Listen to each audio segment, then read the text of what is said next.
Hello दोस्तों, आज हमारी फाइनेंस मिनिस्टर निर्मला सीतारमन जी ने बजट पेश किया। लेकिन बजट से जो हमारा कयास लगाया जा रहा था, यानी जो एक्सपेक्टेशन लगाया जा रहा था, वो अचीव नहीं हो पाया, जिसकी वजह से आज जो मार्केट है वो डाउन चला गया, गिर गया मार्केट। कुछ अगर सेक्टरों को छोड़ दे, जैसे कि हमारा हो गया फर्टिलाइजर सेक्टर, और हमारा अगर ईवी सेक्टर को छोड़ दे, तो बहुत सारे सेक्टर हैं जो एकदम गिर गए नीचे। जैसे में हम रेलवे सेक्टर की बात करें, उसमें कोई बड़ा अनाउंसमेंट नहीं देखने को मिला। चाहे पीएसयू बैंक की बात करें, तो उसमें बड़ा अनाउंसमेंट देखने को नहीं मिला। तो कुछ बड़ा अनाउंसमेंट देखने को मिला नहीं, जिसके कारण जो है वो मैक्सिमम सेक्टर जो है वो नीचे चले गए, जिसकी वजह से ओवरऑल मार्केट जो है वो डाउन चला गया। तो कल का मार्केट कैसा रहेगा उसको चलिए हम देख लेते हैं, 15 पॉइंट समझेंगे। तो हम देख लेते हैं कि इन 15 पॉइंट से हमें कल का मार्केट जो होगा वो कैसा पता चलेगा, उसके बारे में जानते हैं। ठीक है, तो सबसे पहले पॉइंट की बात करते हैं। तो सबसे पहले पॉइंट हम देख लेते हैं की सपोर्ट और रेजिस्टेंस की। ठीक है, निफ्टी और बैंक निफ्टी की।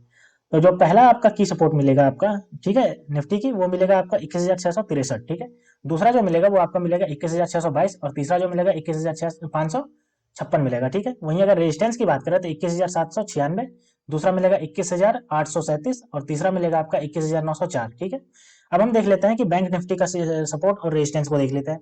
तो हमारे पास ये रहा बैंक निफ्टी का अगर पहला सपोर्ट की बात करें तो ये आपको मिलेगा 45,811, वहीं दूसरा मिलेगा 45,660, और तीसरा मिलेगा आपका 45,416।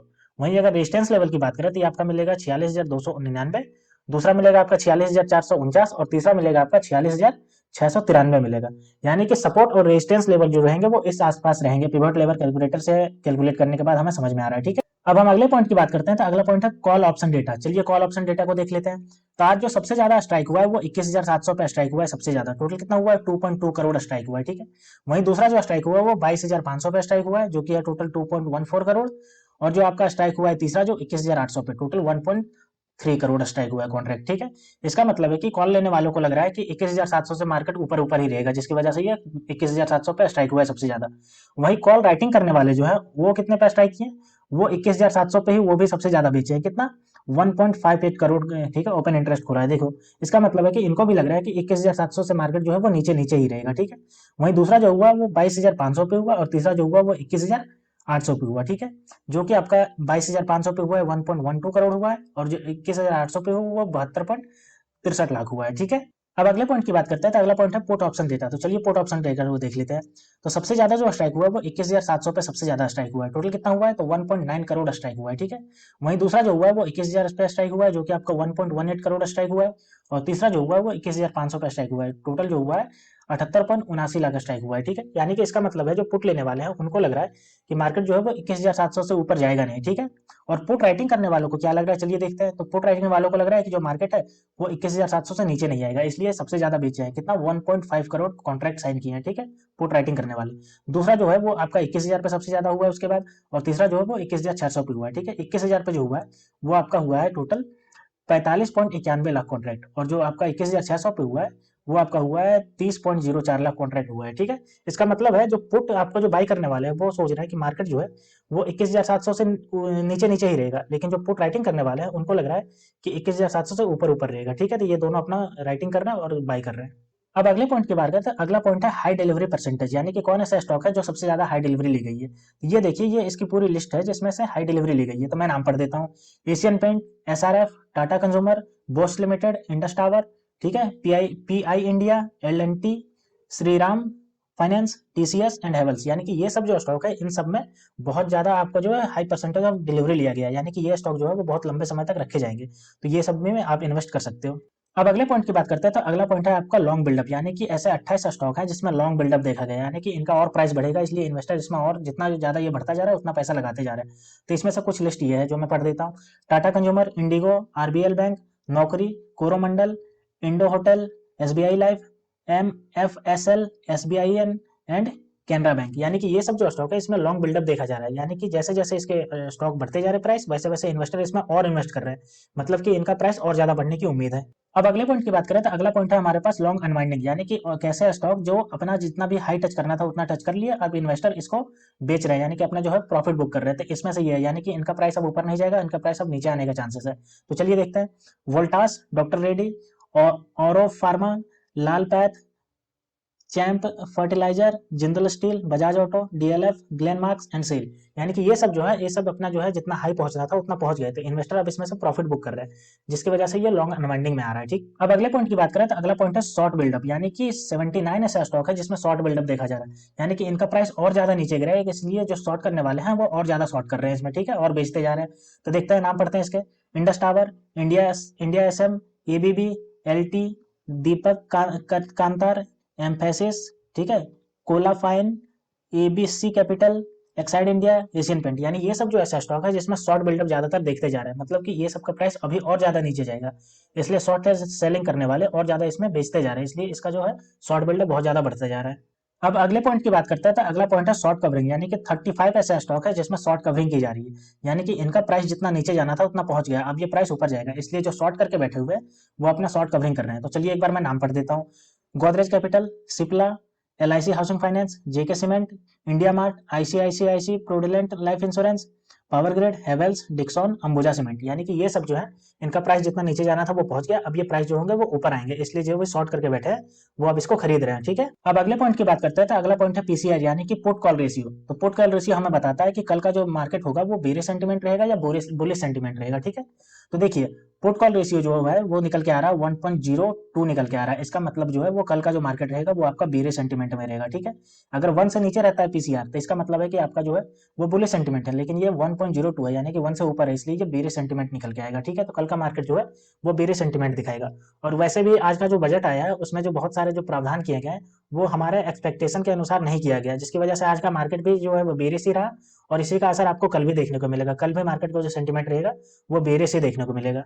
अब अगले पॉइंट की बात करते हैं, तो अगला पॉइंट है रिजल्ट ऑन फरवरी 2 एंड फरवरी 3, यानी कि जो क्वार्टर 3 का रिजल्ट जो कंपनी का आ रहा है वो क्वार्टर 2-3 का रिजल्ट जो है वो आपका आएगा इन सब कंपनियों का। ठीक है, यानी कि 2 तारीख को आएगा कुछ कंपनियों का, और कुछ कंपनियों का 3 तारीख को आएगा।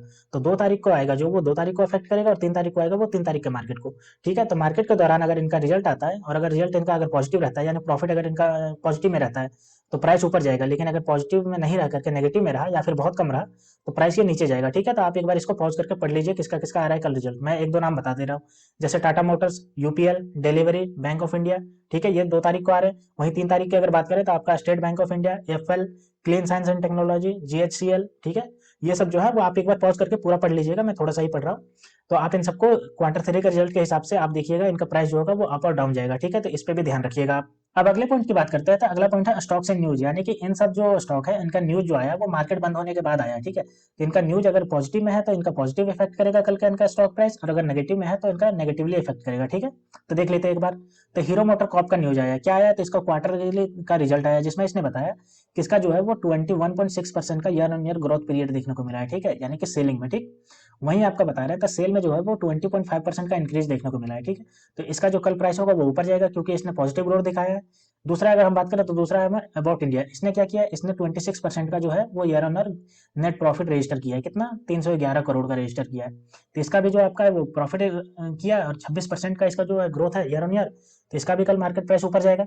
तीसरा अगर बात करते हैं तो वो है ईचर मोटर्स, यानी कि ये जो है वो रॉयल एनफील्ड के नाम से जो बाइक बनाती है, जिसको बुलेट के नाम से भी जानते हैं। ठीक है, तो इसने भी क्या किया, इसने जो किया है वो आपका देखिए इस महीने जो इस क्वार्टर में बेचा है वो 76,187 मोटरसाइकिल बेचा है। ठीक है, जबकि पिछला जो बेचा था पिछले क्वार्टर में उसने 74,746 बेचा था। ठीक है, यानी कि टोटल जो है वो 2% का इसने बढ़ोतरी की है। ठीक है, तो इसकी वजह से, लेकिन इसका देखिए जो इसका जो एक्सपोर्ट मार्केट में है वो 20% से इसका एक्सपोर्ट जो है वो ड्रॉप हो गया। ठीक है, तो इसका भी असर जो होगा वो कल आपके मार्केट में देखने को मिलेगा इसका। ठीक, अब पिनासिया बायोटेक की क्या न्यूज आई है, तो इसका जो United state and food administration है, यानी कि ये जो है यूनाइटेड में व्यापार करती है, यानी कि यूएसए में व्यापार करती है। ठीक है, तो उन्होंने किया है कि क्लासिफिकेशन ऑफ इंस्पेक्शन, यानी कि इंस्पेक्शन करेगी उसका, जिसकी वजह से क्या है ये मार्केट में थोड़ी दिक्कत में आ गई है कि अगर इंस्पेक्शन से इसका अगर कुछ गलत निकलता है तो इसका जो स्टॉक प्राइस है वो डाउन होगा, क्योंकि इसका बिजनेस को अफेक्ट करेगा। ठीक, तो ये भी ध्यान रखिएगा।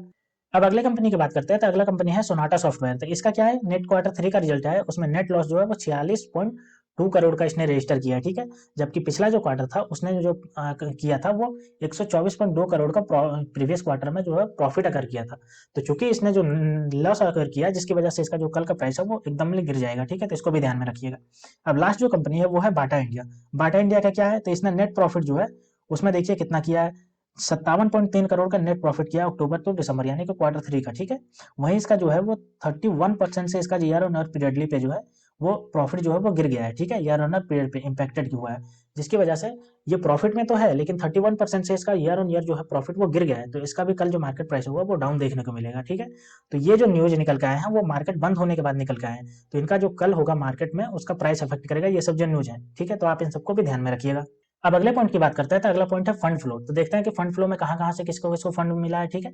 तो इंडेक्स फ्यूचर में जो है वो 832 करोड़ फंड फ्लो हुआ है। वहीं अगर स्टॉक फ्यूचर की बात करें तो इसमें 2076 हुआ है, करोड़ हुआ है, और अगर इंडेक्स ऑप्शन की बात करें तो यहाँ पे 44,900 हुआ है, और अगर स्टॉक ऑप्शन की बात करें तो 254 हुआ है। तो ये सब ध्यान में रखिएगा, ठीक है। अब अगले पॉइंट की बात करें तो अगला पॉइंट है एफआईआई एंड डीआईआई डेटा। अब देख लेते हैं कि एफआईआई यानी कि फॉरेन इंस्टीट्यूशनल इन्वेस्टर और डोमेस्टिक इंस्टीट्यूशनल इन्वेस्टर ने कितना खरीदारी की है। तो देखिए ये हमारे पास लिस्ट है उसकी। तो एफआईआई ने जो नेट सेल किया है, यानी आज उन्होंने कितना सेल किया है, 1879.58 करोड़ का सेल किया है, ठीक है, जिसकी वजह से मार्केट ये डाउन गया है। साथ ही डीआईआई ने परचेज किया है, कितना किया परचेज, देखिए तो इन्होंने परचेज किया 872.49 करोड़ का। तो देखिए एफआईआई ने 1879.58 करोड़ का इन्होंने सेल कर दिया, लेकिन जो डीआईआई है वो परचेज किया सिर्फ 872.49 करोड़ का। तो जिसकी वजह से ये जो मार्केट है ओवरऑल जो है वो बेरिश मार्केट रहा, यानी कि मार्केट जो है वो डाउन चला गया, ठीक है। अब अगले और लास्ट पॉइंट की बात करते हैं, तो वो है स्टॉक्स अंदर एफएनओ बैन ऑन एनएससी, यानी कि एनएससी जो है वो कुछ स्टॉक को बैन कर देती है, एफएनओ यानी फ्यूचर एंड ऑप्शन नहीं हो सकता। तो उसमें देख लेते हैं कौन कौन सा स्टॉक्स है, ठीक है। तो इन्होंने बताया है कि इंडिया सीमेंट, पहला जो है वो इंडिया सीमेंट है, वहीं दूसरा जो है वो इंडस टावर, इन दोनों को ऐड किया है, ठीक है, एफएनओ बैन लिस्ट में। वहीं पहले से ही जो ऐड है वो आपका है सेल, यानी कि सेल, और जो जी एंटरटेनमेंट है ये पहले से ही ऐड है। तो ये जैसे 4 स्टॉक है जिसमें एफएनओ नहीं हो सकता, तो ये सब जो है वो एफएनओ के लिस्ट से बाहर है, तो ये आपके अफेक्ट करेंगे, ठीक है, कल के मार्केट प्राइस को। तो दोस्तों हमने जो अभी 15 पॉइंट देखे ये आपके कल के मार्केट प्राइस को अफेक्ट करेंगे, तो आप इन सब 15 पॉइंट को एक बार सही से समझिए और एनालाइज करिए, तभी आप कल के मार्केट के सेंटीमेंट को समझ पाएंगे।